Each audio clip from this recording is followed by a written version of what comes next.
असम में अब सरकारी कर्मचारी सरकार की मंजूरी के बिना दूसरी शादी नहीं कर सकेंगे, भले ही उनका पर्सनल लॉ इसकी इजाजत देता हो। सरकार ने आदेश जारी कर कहा है कि अगर पति या पत्नी जीवित है तो दूसरी शादी के लिए मंजूरी लेनी होगी। आपको बताते हैं दूसरी शादी पर अलग अलग धर्मों में कानून क्या कहता है। दरअसल असम के मुख्यमंत्री हेमंत बिस्वा शर्मा ने सरकारी कर्मचारियों को लेकर बड़ा फैसला लिया है। अब सरकारी कर्मचारियों की अगर पत्नी जीवित है और वो दूसरी शादी करना चाहते हैं तो उसके लिए सरकार की मंजूरी लेनी होगी। सीएम हेमंत बिस्वा शर्मा ने कहा कि राज्य के सभी सरकारी कर्मचारियों को दूसरी शादी करने के लिए मंजूरी लेनी होगी, भले ही उनका धर्म इसकी इजाजत देता हो। जारी आदेश में कहा गया है कि कोई भी सरकारी कर्मचारी जिसकी पत्नी जीवित है सरकार की अनुमति के बिना दूसरी शादी नहीं करेगा, भले ही उस पर लागू होने वाले पर्सनल लॉ के तहत दूसरी शादी की अनुमति हो। यानी आप समझ गए होंगे इस्लाम के मानने वालों को ये इजाज़त होती है, हिंदू मैरिज एक्ट में तो ये संभावना ही नहीं है। तो ये सीधे सीधे किसके लिए कहा गया है। मुख्यमंत्री हेमंता बिस्वा शर्मा ने बताया, हालांकि कुछ धर्मों में दूसरी शादी करने की इजाज़त है, लेकिन ऐसे मामले में सरकारी कर्मचारियों को दूसरी शादी के लिए सरकार की मंजूरी लेनी होगी। फिर यह सरकार तय करेगी कि अनुमति देनी है या नहीं। उन्होंने बताया कि सरकार के सामने अक्सर ऐसे मामले सामने आते हैं जब पति की मौत के बाद दोनों पत्नियों में पेंशन को लेकर झगड़ा होने लगता है। उन्होंने कहा कि ऐसे मामले सुलझाने में बहुत दिक्कत होती है, ऐसे में कई विधवाएं पेंशन से वंचित रह जाती हैं। शर्मा ने दावा किया कि ये नियम पहले से ही था, बस इसे लागू नहीं किया गया था। उन्होंने कहा कि हिंदू हो या मुस्लिम, सरकारी कर्मचारी को दूसरी शादी के लिए सरकार की मंजूरी लेनी होगी। आदेश के मुताबिक अगर कोई सरकारी कर्मचारी इन नियमों का उल्लंघन करता है तो दंडात्मक कार्रवाई की जाएगी, साथ ही रिटायर भी कर दिया जाएगा।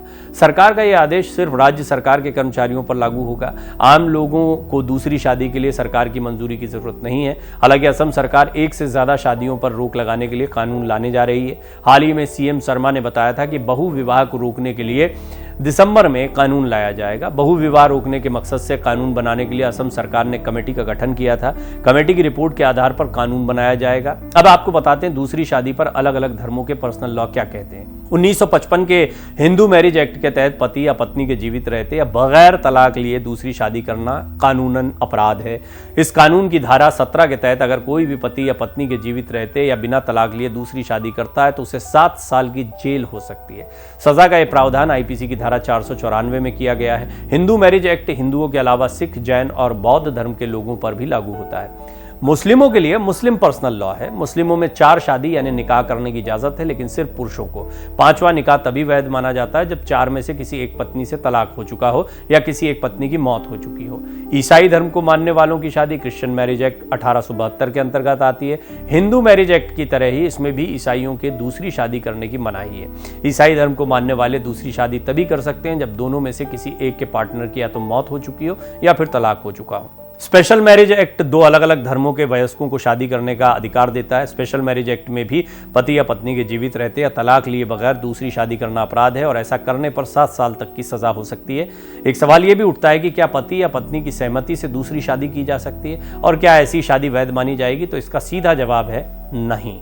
भले ही दूसरी शादी के लिए पहली पत्नी या पति ने सहमति दे दी हो, लेकिन ऐसी शादी वैध नहीं मानी जाएगी। और दूसरी बात यह कि ऐसी शादी करने वाला कानून की नज़र में अपराधी ही होगा।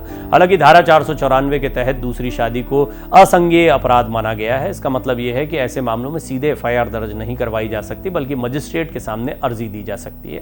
ध्यान रखने वाली बात यह भी है कि ऐसे मामले में शिकायत सिर्फ पीड़ित पति या पत्नी ही करवा सकती है, कोई दूसरा व्यक्ति नहीं, यानी परिवार के अन्य सदस्य नहीं।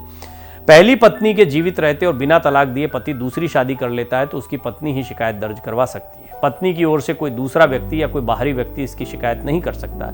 एक बात यह भी है कि ऐसे मामलों की शिकायत करने की कोई समय सीमा तय नहीं। पीड़ित पक्ष दूसरी शादी के 10 साल बाद भी इसकी शिकायत कर सकता है। 1961 में हुई जनगणना में बहु विवाह को लेकर भी आंकड़े जारी किए गए थे। इसके मुताबिक मुसलमानों में बहु विवाह का प्रतिशत 5.7% था, जो बाकी समुदाय की तुलना में कम था।